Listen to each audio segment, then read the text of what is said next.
Welcome back to the Lift Free and Diet Hard podcast. I'm your host, Andrew Coates. Join me along with industry leaders and friends on a quest to get more people through the gym door and eating and living healthier. Join me where evidence meets empathy while rejecting fitness industry fads and extremism. Let's begin. Dr. Joseph Munoz. Joey Munoz, my friend, PhD, nutrition sciences, founder of Fit for Life Academy, nutrition, training, fitness educator. I think your media has been exploding. I love seeing what you're doing. Big smiles, very genial energy. I think you're one of the good guys in the industry. It is great to have you on. Thanks for being back. No, thank you for having me on, man. It's an honor. And I always have a massive smile on my face. So no matter how hard, if I try to be serious, I can't be serious. So just thank you for having me on, man. I know we did an episode together a while back, but it's happy to be here again and connect with you. Great. And anybody who enjoys you and your media, if they go back to that episode, they're to get more of a coaching career-based thing. And of course, now I'm focused on pivoting. You're one of the first episodes of a new batch and a forward focus on media information stuff to help the general population. We have a lot of sensational stuff out there. You actually battle it sometimes, I think, in one of the more constructive and healthy ways possible. So let's actually go into this. So first thing I was thinking of, I'm creating a bit of a false dichotomy here, but what's more dangerous? The alluring ideas that actually seem plausible, let's say the stuff like the carb insulin hypothesis, which I think could be constructed in narrative, makes it look really appealing, or the more outlandish shit like the carnivore diet, which of course attracts extreme minds. Yeah, I think in terms of how harmful something could be, I think the more outlandish things are definitely more harmful, right? Because I think the more ridiculous something is, the more potential for harm there is. I think with some of the more subtle things that are just incorrect, there's a difference between something that's harmful and something that's just incorrect, right? And I think the incorrect things can be harmful in the sense that they waste people's times, right? People want to achieve a particular goal. They think that this particular diet or this particular form of training will help them achieve that goal because of some said rationale, and that rationale isn't necessarily true. But in reality, it may not be as harmful as doing a carnivore diet or whatever other ridiculous type of diet there is out there. So I would definitely say that the outlandish, ridiculous statements are more harmful than the more subtle ones, for sure. You remember the snake diet? No, I don't know the snake diet. Oh God, he's been kind of quiet. He's actually from my neck of the woods up here, and it took a lot of the obesity codes, principles about fasting, and took them to extremes. Anyway, anybody listening who knows what I'm talking about, just go do a Google search or go on YouTube. You're going to see some really outrageous shit. So, but if you're not familiar, won't linger on there. And then I got thinking about, like, remember carb backloading? Yeah. Remember how popular that was? And that turned out to be a whole bunch of nothing. Yeah. It's hard to remember sometimes all of the different hypes that there have been, but it's so many, man. And I guess something like carb backloading, if someone's eating in the right calorie range, I mean, this thing wasn't a panacea. It didn't do anything special. I remember there was a ton of hype about it because it goes into the whole, the belief that nutrient timing, things like carbohydrate timing around workouts, etc., was going to be this big thing for fat loss and leanness, and it just didn't manifest to be that way. Actually, do you want to explain kind of why that is? Do you mind providing a little bit more detail on the specifics of carb backloading? So if I remember correctly, it was a guy, I think it's J. Kiefer, and he was a guy who was, I think, a physicist who wrote a book on carb backloading. And I remember, God, maybe a decade ago that there was some buzz about it. It's disproportionately pushing your carbs to the later part of the day or post-workout. And it seemed to mean that the carbohydrates would then, the fuel would disproportionately be used for recovery and muscle building. And it just somehow bypassed the fact that extra calories could turn into fat. Yeah, it just doesn't make sense, right? It's difficult to address some of these things because oftentimes there are so many small little claims, and I think it makes sense to go like claim by claim and talk about why that isn't true. But it just wouldn't make sense that if you overfeed carbohydrates specifically because it's just post-workout, that it's just going to be used for glycogen storage or anything like that, right? First and foremost, there's an upper limit to how much glycogen we can store. And if you're just resistance training, you definitely do not deplete your glycogen storage from resistance training, right? Like glycogen storages are really depleted from like more long-term endurance type training where you're exercising for a prolonged period of time. When we lift, we rest in between sets and all of that good stuff. We're not really depleting glycogen. Everybody's glycogen storage capacity is different depending on their training status, depending on how much muscle they have. but everybody has a limit to how much glycogen they can store, right? And if you exceed that, excess carbohydrates, excess calories are definitely going to be stored as body fat. I mean, I think the science on that is pretty clear, right? There are redundant mechanisms by which if you store more carbs as glycogen, then more fat is going to be stored as fat. And if you use more fat as fuel, then you're going to convert other substrates into fat. And it really does just boil down to overall caloric intake relative to caloric expenditure. Now, unless there was some particular way where like eating more carbs later in the day would somehow result in way more calories being burned, which doesn't make sense either. That would be the only reason by which I would say maybe it makes sense, but I don't see a logical explanation there. It would be cool to hear somebody defend this because I feel like people do a really good job of manipulating mechanisms in science to make things sound attractive, right? But what I like to do, and this is something I do in my content a lot, Andrew, is just instead of focusing on the minute details, just zoom out and look at the big picture, right? I'm sure this could be very similar to when people talk about low carb diets and insulin, right? It's like, oh, if you eat low carbs, your insulin stays low. Insulin is a fat storage hormone, therefore you lose fat if you don't eat carbohydrates. And if you eat carbs, you're actually blocking your ability to burn fat. It's like, okay, I could sit here for 30 minutes and talk about each one of those mechanisms and why they're incorrect. Or we could just look at population data and look at people that eat a lot of carbs and see if they're obese. They're just not, right?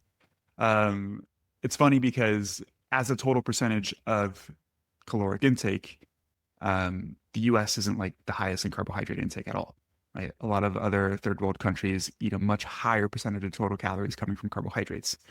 They don't seem to be overweight or obese to the same rates as here in the States. And that's likely due because their overall caloric intake is lower.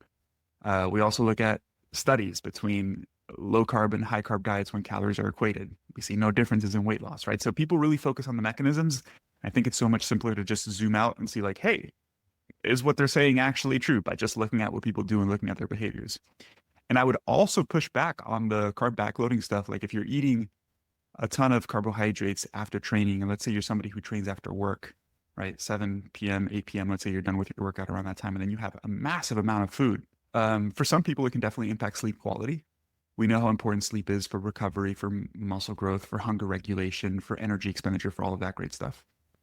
And then also, if you're not eating carbohydrates throughout the day, we know that caloric intake is more important, but you also want to make sure that you're fueling properly for training as well, right? I would argue that consuming carbohydrates prior to training in many ways may be more beneficial than consuming them after training. Like if you eat very little food going into your training, and I mean, people don't need science for this, just use common sense. If you don't eat all day and then you go train at 3 or 4 p.m., you're going to be hungry and you're not going to perform as well as you otherwise would. And we know that performance is the number one driver for progress, right? It's like, hey, yes, you're eating all these carbs after to stimulate recovery. But if the stimulus from training itself wasn't optimal because you're not fucking eating, that's not going to be ideal either. And I may be misrepresenting aspects of carb backloaded because I never got into it. I remember clients would talk about it.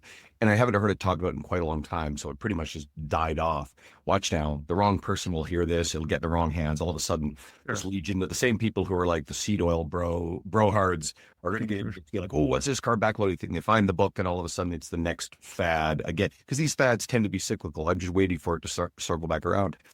I suspect it's just an extension of the long-held belief that, again, if we were meticulous about our timing of things like carbohydrates and our meals, that this would preferentially help us burn body fat. Now, I suppose within that, and I'd love for you to explain this, the insulin sensitivity post-workout, it's not as big an effect in terms of leanness as, old school bodybuilders used to believe, but is there something there? Do you believe that it would probably be wise, all things being equal, and someone has this stuff dialed in but wants to be leaner, pushing a higher percentage of their carbs to before and after your workouts? Would you suggest? In terms of leanness? Yes. It doesn't make sense to me. Not in terms of leanness, maybe in terms of, okay, I guess we can make some arguments that if you are very particular about nutrient timing, to optimize exercise performance and recovery, then perhaps, right? How big of an effect? Probably undetectable unless you do everything perfectly for like over a decade. Who knows, right? Who knows? So theoretically, could there be a difference? Perhaps. Let's say if you eat more carbohydrates, you really prioritize your nutrient timing, you're well fed after training, you can train a little bit harder, you might be able to do a little bit more volume. Do you burn slightly more calories? Sure. How much? We both know it's very minimal because you don't burn that many calories through training in the first place. And then if you're optimizing your post-workout recovery as well, I would argue that that would help you recover a little bit quicker, probably be a little bit less sore, maybe train a little bit harder overall. So, sure, in theory, I guess you could make that argument. I would say that the benefit is more from a practical perspective of performance and recovery rather than any particular mechanism that contributes to an inherent benefit of nutrient timing, if that makes sense. Good. So really majoring in some super minor shit that's not worth worrying about for almost anybody.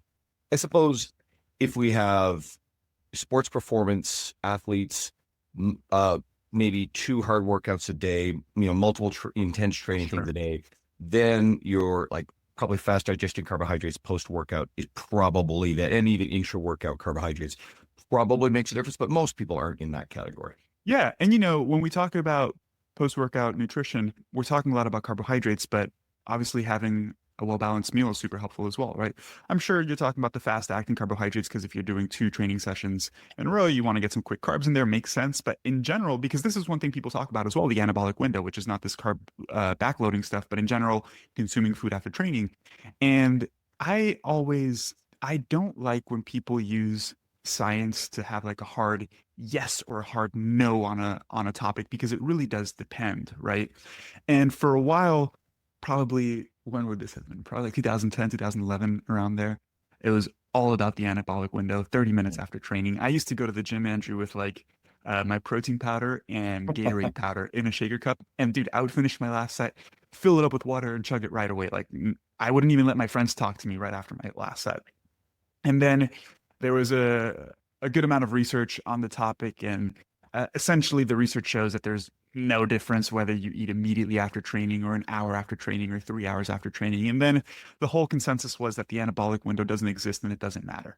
It's like, sure, you could argue that it probably doesn't make a massive difference, but from a logical perspective, it does make sense that consuming food in close proximity to training would stimulate recovery processes quicker than not eating food.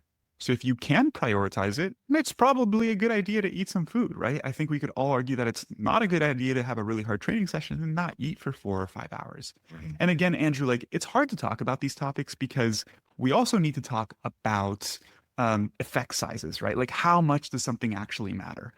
And when we talk about nutrient timing, it doesn't matter if you're not eating enough, right? So the eating enough is the first variable. And then it's like food quality. Like, what does your diet actually look like? Because if you're eating shitty food all the time and like your stomach hurts and you can't train because you have bloating and digestive issues, like the nutrient timing stuff's not going to matter. So we're really talking about like the cream of the crop here for people who are optimizing everything. But I just wanted to share that because people will hyperfixate on these small variables. It's like, dude, you're under eating. You're not even eating enough to stimulate muscle growth, which is by far the most important thing. You alluded to the practical implications. And I mean, I have religiously for, probably 2 decades or more had a post-workout shake with creatine monohydrate in it, right? Creatine. And from a practical standpoint, okay, remembering to take creatine, taking it alone in water, gritty, not great, you'll forget it. But for me, the thing is like, and plus I'm also, I'm a big guy. I'm 250 pounds, a lot of muscle. So that requires, more protein, and it takes a lot of effort to get that much protein across an entire day. One of the easiest ways to do that is to get that shake post workout. So it's a way to remember it. The timing is good because it's easy to get down. I can go home and I can have a meal. Then I don't feel rushed to actually have my meal like you alluded to. So, just get that quick protein feeding, but it helps me hit my protein totals across the day, which as far as I understand the research, that's what matters more, right? Like your protein amount across it, even the whole idea that there's a limit to each feeding and how much the body can absorb is sort of an outdated belief, right? Yeah, I think this is a good topic to talk about as well. And I would say for any like particular nutrition related variable, whether it's protein, carbs, whatever, it goes quantity most important, quality probably second most important, timing least important. And I would say that's pretty much applicable across the board. I'm sure if we like got nerdy about this, you could find some exceptions, but across the board, that's probably how it is, right? So yes, total protein intake matters more than anything, right? Because if you consume an adequate amount of total protein, you're essentially going to cover your bases for some of the other smaller variables, such as quality, digestibility, like amino acid profiles, amount of leucine, which matters for anabolism. Like if you just consume enough protein, you're covering your bases for all those things, right? If we take a step further and people talk about like animal versus plant-based, and yes, there's some objective differences. But again, the science clearly shows that if you eat enough, even if it's coming from an inferior source, it doesn't matter because you cover your bases for all those things, right? And people are like, how could you say that like plant protein is not nearly as high quality as animal protein? And yeah, objectively, it's not the same quality. But again, if you just get enough, you're good, right? I'm trying to think of an analogy here. None can come to mind at the moment, but it's like, hey, if you need, I don't know, let's say you need to absorb 100 grams of protein, right? And if you consume 100 grams of protein from animal sources, let's say you absorb 100% of it, which is not true. There's always a certain amount that you don't absorb, but for easy numbers, let's just say you consume 100 grams of animal protein, you absorb 100 grams, boom, you're good. Let's say plant protein, you absorb 80%. Well, just eat 120 grams and you're good. You'll get the 100 grams you need to absorb, right? So that takes that into account. It also takes into account the timing stuff, the whole how much protein can you absorb. People get a little bit confused with this because you can actually absorb 1,000 grams of protein if you eat 1,000 grams of protein. That's obviously an exaggeration, but it's just how much of that protein is used to stimulate anabolic processes. That's a completely different question, right? It seems that the anabolic response is maximized between 30 to 50 grams of protein in one feeding, right? And that original data is what led to this hypothesis that, well, you should have smaller feedings of protein, 30 to 50 grams every 3 to 4 hours, because that anabolic response seems to come back to baseline after a couple of hours. But when you test that hypothesis, it doesn't seem that eating more frequently results in more muscle growth, because muscle growth is not just stimulated by the anabolic response from protein, right? Obviously, total caloric intake matters. There's a whole host of things that matter. And if you're spreading out your protein in like 2 or 3 meals, like most people do, you're good. It really doesn't matter.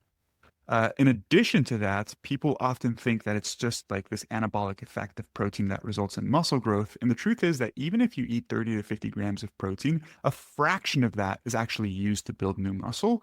Muscle is actually built from a lot of the amino acids that are already present in the tissue, right? So we recycle amino acids as well. It's not just about stimulating anabolism. It's also about downregulating catabolism, which is the breakdown of muscle. So it's really the ratio between those two. So it seems like if you eat more protein or eat more food in general, like you may not stimulate more anabolism, but you may slow down catabolism, which results in the same thing, right? Net muscle growth. So it's way more complicated than just like how much protein do you absorb. Well, you just said there, we are constantly both burning and gaining body fat. We are constantly both burning and building muscle mass. But as you said, it's the directionality is which is happening at a greater rate. Yeah. Yeah. And, this is a great perspective on caloric intake as well, because people are like, you need to be in a caloric deficit. It's like, yes. But if you analyze your day or your metabolism, like minute by minute, different things are happening at different times of the day. Right? Like you might be in a caloric deficit for the day, but anytime you eat, you're acutely in a caloric surplus because you can eat 400 to 600 calories in a meal pretty easily in about 5 or 10 minutes. You do not burn 400 to 600 calories in those 10 minutes. So you're acutely in an anabolic state or in a surplus. And then if you spend 3 or 4 hours without eating, then you're in a catabolic state between those. And it's that flux and it's the net difference between how catabolic versus how anabolic you were throughout the day.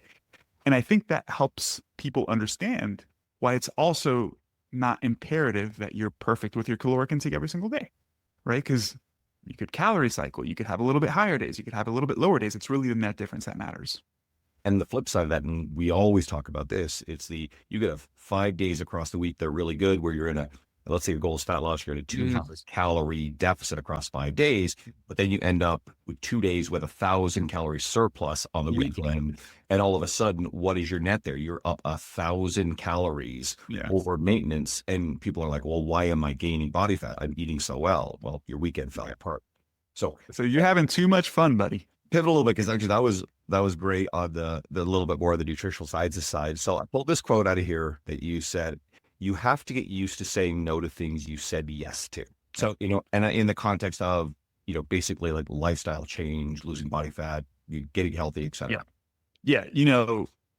Andrew, probably similar to yourself, when I started working professionally in this field, I felt like helping people change was all about information. People have a lack of information.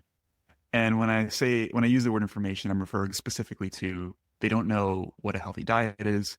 They don't know how to exercise. So if I just teach them those things, then I'm good. I'm going to help a lot of people. And I was like, I'm very educated. I'm going to be very successful in this space. And then what I realized is that it's so much less about information and it's so much more about helping people apply information and actually stay consistent with that. And that brings in so many different areas that people need to improve, like mindset, environment, lifestyle, right? Which are a lot more difficult to address. So this whole concept or this quote that I shared, it's very true, right? People don't want to think about it that way of like, if you want to change the way you look or you want to improve your health, then you need to change the things that you do. Like they go hand in hand. And those changes, in many ways, are sacrifices, right? You are sacrificing the things you do right now for the things that you want to achieve. And it requires becoming a different person, right? I tell all of our clients that like ultimately what's necessary for you to have success with this health and fitness stuff long term is you need to go through an identity shift. You need to stop being somebody who wants to be healthy and fit to somebody who is healthy and fit, right? And it's a small difference in words there, but the latter essentially does all of the healthy and fit things as a byproduct of who they are, right? Andrew, like you and I do not require discipline to go to the gym. I don't need discipline to go to the gym. I look forward to it. Like it's what I do because it's part of who I am. I identify as somebody who goes to the gym, and that's essentially what's necessary. And throughout that process of becoming, and I'm not going to use the word a better person because I think that's so subjective, right? But if becoming a different person and changing the things that you do to align with the things that you want to achieve, you're going to shed some people in your life, right? You're going to have to say no to certain things that you typically do because they don't contribute to the things that you want to achieve. I've had these conversations so many times with clients. I can think of one in particular. This client really wanted to lose weight, improve his health, and he was the typical type of person who yo-yos on and off really frequently. And when I say yo-yos, he would gain and lose 30 to 40 pounds. Like it wasn't just 5 pounds, right? And it didn't come down to lack of discipline. It didn't come down to like not knowing what to do. It didn't come down to motivation. It didn't come down to not enjoying the things because he enjoyed all those things. It was really his friends that would sabotage him. Like every weekend, his friends would peer pressure him to go out drinking. When he would drink, then he had no self-control around food. And same thing that you were saying, he was perfect throughout the week. And then every weekend would ruin it. I'm like, dude, that needs to change. You either have a conversation with your friends, ask them to be more supportive, ask them not to peer pressure you to drink. If this stuff is important to you the way that you're saying that it is important to you, because if it's not important to you, throw everything I'm saying out the window. But if it is important to you, this needs to happen, right? Because yes, you know that when you go to the restaurant, you should probably not be eating 2,000 calories of chips and salsa and queso or whatever it is. But actually putting that into plan or into action is a lot more difficult. And if you have people around you that are peer pressuring you to do those things, that makes it even more difficult, right? One thing that we talk to clients often about is that it's not really about being disciplined or being what's the word here I'm looking for? It's essentially self-discipline, right? Like you actually want to modify your environment, so you have to use discipline as little as possible, right? Like if you are in a position where you're tempted to eat certain foods or tempted to do things that don't contribute to your goal, and you do that frequently, it's going to be way more difficult to be disciplined than if you just didn't do those things, right? A whole book That's on essentially this. where that was coming from. This whole book on this, Nudge. It's on. They describe it as paternal libertarianism, and they even self-admittedly like don't love the name, but it's about shaping your environment, right? And social engineering, I suppose, in a way. But even they talk about a lot of things like going into a cafeteria and putting things like bottles of water and apples at eye level versus chips in the pop. And it's statistically across populations, dramatically increase the people who would grab it. It's the proverbial keep the apples on the counter and the cookies and luxury sort of thing, right? It will alter behavior. So again, shaping your environment, because our lives are so full of whether it's self-perceived or real stress. We're overstimulated. We are subjected to far more marketing and media messages than, generations past by orders of magnitude. Sure. And so we have all of these dopamine hijacking and engineered stimuli via social media, via Netflix, via music play, etc. Like there's just so much stuff going on. So that has to fatigue us more than, maybe a generation or two ago.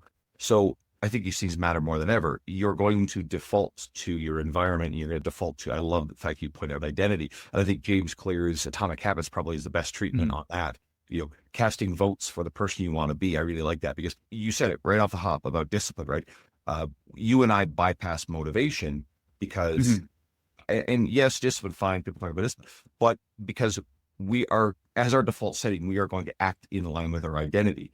And I'm a big believer in, if someone is struggling with this, either tap into the past where you had an identity around someone who was, quote, fit and active, or frame an aspirational identity and look at, all right, who is the person I want to become? And can I make decisions in line with who that person is? And can I shape the environment, my immediate environment around me, to help me become that person? And this is why I'm such a massive proponent of coaching and community as well. Because when it comes to identity shift, I was really thinking about that. I ran a webinar not too long ago, and I was thinking about this. I was talking, essentially I was sharing a 3-step framework for long-term fat loss, right? And the third step of the framework was this identity shift stuff. I was like, well, how do people actually do this? It's difficult. It's a difficult question to answer, but I know one thing that facilitates the process, because I see it with our clients. It's really accountability, right? It's like, man, it's hard to hold yourself accountable to something that's not part of what you do, right? And the analogy I like to use is like, when you were a kid, you did not like brushing your teeth, and your parents were that external accountability. And now, hopefully, everybody brushes their teeth as a byproduct of who they are, because they care about oral hygiene, etc., right? And I really do think having accountability, whether it's internal, external, whether it's having a group of friends that you go to the gym with, but intentionally trying to find ways that would help keep you accountable, results in better consistency, right? So accountability leads to consistency. And if you're consistent with something long enough, that becomes habitual, right? And then as you change your habits, your identity changes. So it's essentially the process that I was able to break it down into, say, like, this makes sense step by step. But yeah, I think when people try to do things alone, Andrew, it's very difficult, right? Even myself, and I put a lot of parallels between fitness and business and personal growth, because all of these things, like the principles, it boils down to the same principles essentially, right? And when I started doing this whole business thing, like, I didn't know what the hell I was doing. And the one thing that's been most beneficial is just surrounding myself with friends who have businesses and being able to relate to them. And when I'm feeling down and I don't have motivation, or maybe I think things are going in the wrong direction, I just reach out to a friend who's doing the same thing. And I'm like, hey, have you ever felt this before? And they're like, oh yeah, and this is what helped. And those small conversations really help reframe the way that I'm thinking about things. It helps remind me that I'm staying on the right path, and it helps me stay consistent, right? Which is essentially the same thing that people need. Essentially, it's the same thing that I think people need when it comes to health and fitness, especially if they're getting started. All right, let's have some fun. And I, as a rule, stay the fuck away from politics on my media, okay? But Okay. So the Make Healthy America Again, right now, let's not worry about things like vaccines, because that's outside of our scope. But here, people get really nuts about that stuff.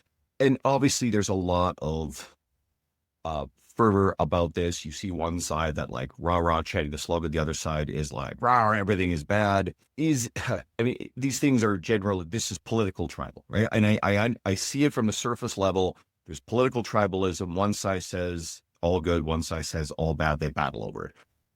In the nuance, there is definitely some ridiculous pseudoscience in there. What needs to change? What underlying this actually are things that are probably going to have meaningful positive effects, or things that need to be changed about just our default setting, the way that industry is.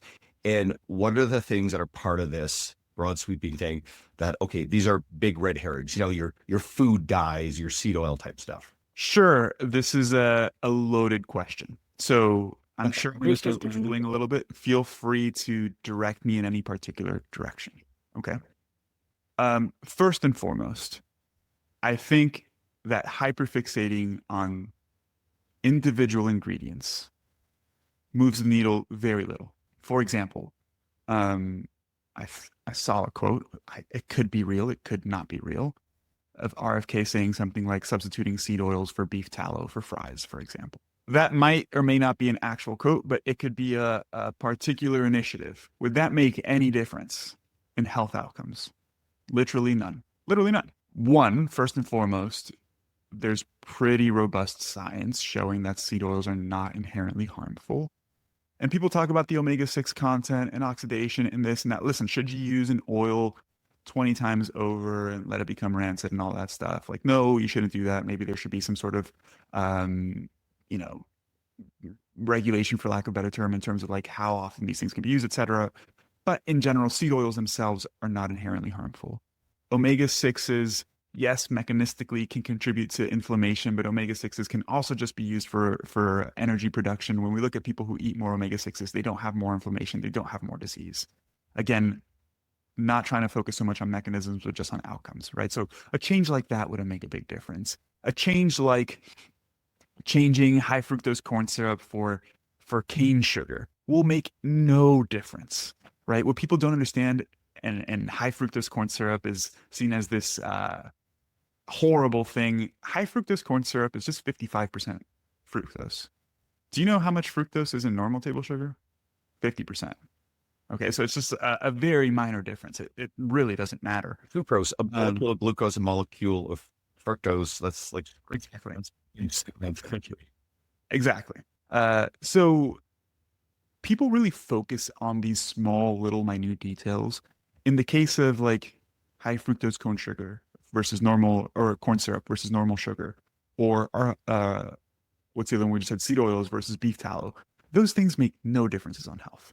Now, if we go a step further and talk about other things, like perhaps some dyes or microplastics or whatever it is, we can say that pretty much anything can be harmful and deadly at a particular dose, right?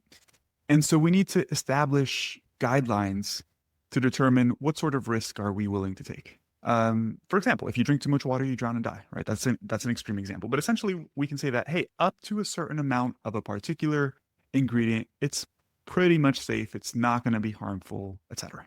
Right? And unless you think that all research is just corrupt and funded by big food companies and it's all fabricated, like if that's your belief, I mean, I don't know what to say, right? It's the same as like people who believe that the earth is flat. It's like, man, you can show all this data. It doesn't matter. It's what they believe, right? So if you believe it, like, I mean, whatever, nothing that I say here is going to change your mind. You give a study that confirms their biases, like this whole fiasco over this news media about study that completely misrepresented, that supposedly linked seed oils with colon cancer, which of course is not what the study said at all. Yeah. And it's like, hey, do we know that particular food dyes, if given in extremely high doses in animal studies, cause adverse health outcomes? Yes. But when we look at the quantity that is present in a particular food relative to those doses, it's like a fraction of a fraction. And then we can also study longitudinally, do people who consume more of these things while controlling other variables have adverse health outcomes? And we haven't found that, right? So it's a complicated topic, Andrew, because people really fixate on these small little variables and they don't really move the needle in any particular direction. Right? And then people, it's funny because people, for some reason, hyperfixate on these things when it comes to food, because apparently eating something is completely different than like wearing something or sleeping on something or putting something up to your ear, right?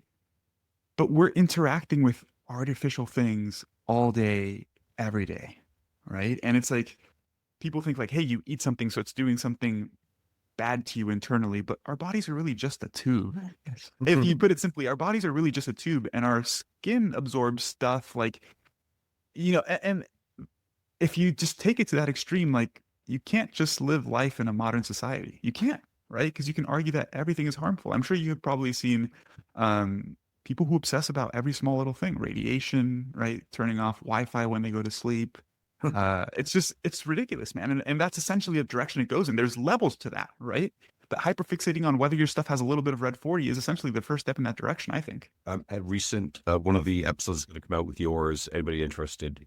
Ali Gilbert was on and talked about declining testosterone levels and got into some stuff like microplastics. So I think there's probably something genuinely there, but that's outside the scope of our Yeah, exactly. tackled that recently. What could we change? I mean, I'm a big believer that, regulation, government, society, in a perfect world, we would probably want to make some meaningful changes to help people, to a degree, right? I don't like authoritarianism as a principle to be like, all right, here's how you're going to live your life. But at the same time, I think that you can't wait for this stuff. I think people need to embrace change on the individual level. Of course, there's a quarter of our industry that screeches like demons if you make any suggestion of personal responsibility. I think we're tired of listening to those people, and I don't think there's any credibility into that nonsense. But as part of this, are there any things that would move the needle? Maybe as part of what's already being discussed, or maybe it's not even being said. Are there things that you would like to see to say, hey, if you guys really were serious about meaningful change, what? And it's drinking raw milk. Yeah, I would say it's funny. I'm sure you follow Dr. Adrian Chavez. I do. He's wonderful. He's brilliant. So he made a post on this because he was getting a lot of backlash on this whole make America healthy thing again. He's like, if you actually want to make America healthy again, provide more funding for extracurricular activities in school for kids, right? Like physical activity is way more important. Can we get people more physically active? How can we do that? That's going to move the needle way more than removing red 40 from Fruit Loops. Things of that nature, right, man? Like it's hard to say particular things when it comes to ingredients in relation to food, because I really don't think it would move the needle much at all. I think the issue comes down to the fact that we live in a capitalistic society, and if people buy stuff, we're going to make more of that stuff, right? Nobody is forcing you to eat Fruit Loops. Do I think people should eat less Fruit Loops and more Whole Foods? Sure. But at the end of the day, if people continue to buy those products, they're going to make more of those products.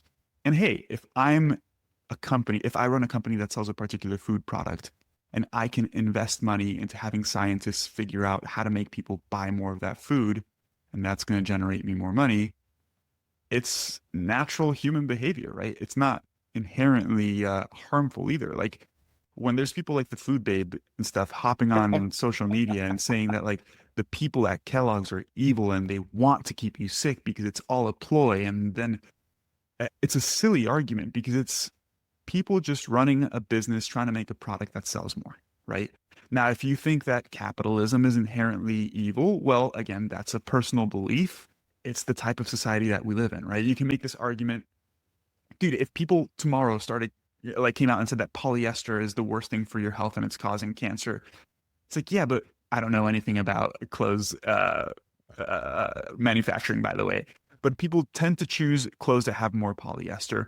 They're cheaper. They're more comfortable. They look better. People are still going to buy it, right? So that's the argument. It's like, is the t-shirt company that's making polyester t-shirts, are they trying to get people to have cancer? No, they're just making a product, right? So I know I'm going in a completely different direction than your question, but to bring it back, I don't think there's anything when it comes to particular ingredients that would make a massive difference. I think the topic of microplastics that you mentioned is completely different because it's not a food ingredient. And I think there is pretty good data, and I haven't looked into this myself, but just listening to some people who I believe are credible individuals, that there is a link between concentrations of microplastics in blood and testosterone levels and fertility and all of this stuff. And that's definitely something we should look into more, right? So I don't want to just discredit all of these things and say it's all nonsense. But within my area of expertise, which is nutrition, there isn't one big thing that would move the needle. Now, can there be ways to increase food access, healthy food access, affordable food access to people who live in food deserts, who can't afford healthy food? I think that would be very helpful, right? Should we increase funding for public schools so kids can be more active and have an hour of PE or have sports that perhaps parents don't have to pay for and it's included with their curriculum. Yeah, I think those things would be great. And then I know this opens up a wormhole of different topics of like who's paying for that and taxes and all that stuff. I'm not talking about those things, right? In an ideal world, I think those are the types of things that would help improve the health of our nation overall rather than focusing on particular ingredients.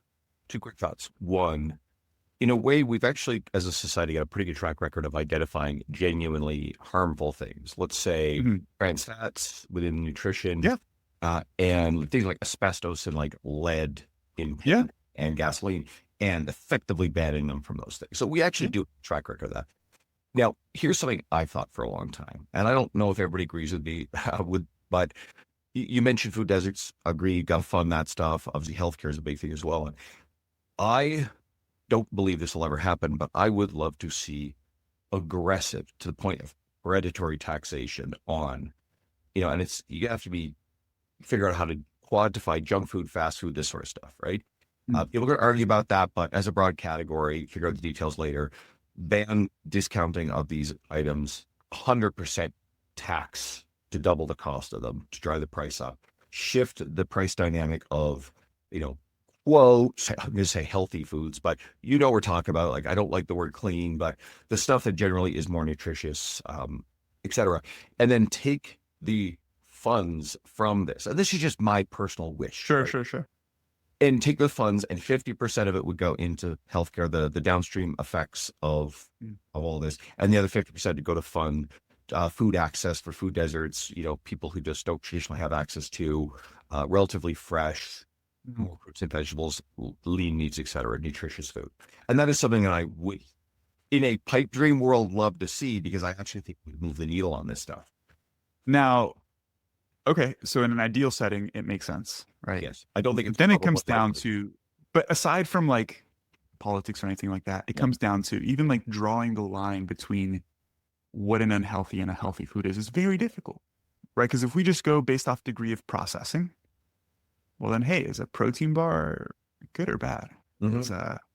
Is Greek yogurt, like 0-calorie Greek yogurt sweetened with some stevia, would that be highly taxed, right? Because it is pretty processed and artificial sweeteners. But then, and then I'm sure you and I would agree, or maybe with what you're saying, like McDonald's would be highly taxed. But what if you go to McDonald's and get one of their salads, right? Like high calorie, grilled chicken. It's like, it makes it very difficult to draw the line between what is and what's not on either side of the line there.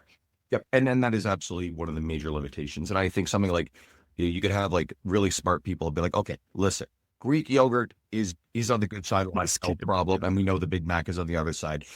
You start getting into splitting hairs on stuff, and it goes into lobbying as well, right? Whoever has more money. So, and there's another one too, is, and I would be fine with, because I'm anti-establishment as a thing. Like there's like your political left, your political right. You have your libertarianism or your authoritarianism. I'm very anti-authoritarian, but I'm also very anti-establishment.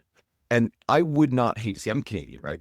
I guess Americans have a bigger problem with this, but I would love to see pharmaceutical advertising banned from television, because you guys are one of only 2 countries in the world that allow it, along with New Zealand. Canada doesn't allow it. I do agree with that. Yeah. Get rid of that, and then get government, big pharmaceutical money and big food company money out of government. But I would actually just love to see like big money out of government in the first place. But I mean, now we're getting political. So that's all I'll say on that one. Almost out of time. You've been amazing. I actually love having these conversations with you, and these get kind of into the murky stuff that I honestly hope the fitness professionals listening are kind of like, okay, well, this stuff's going to help me with my clients.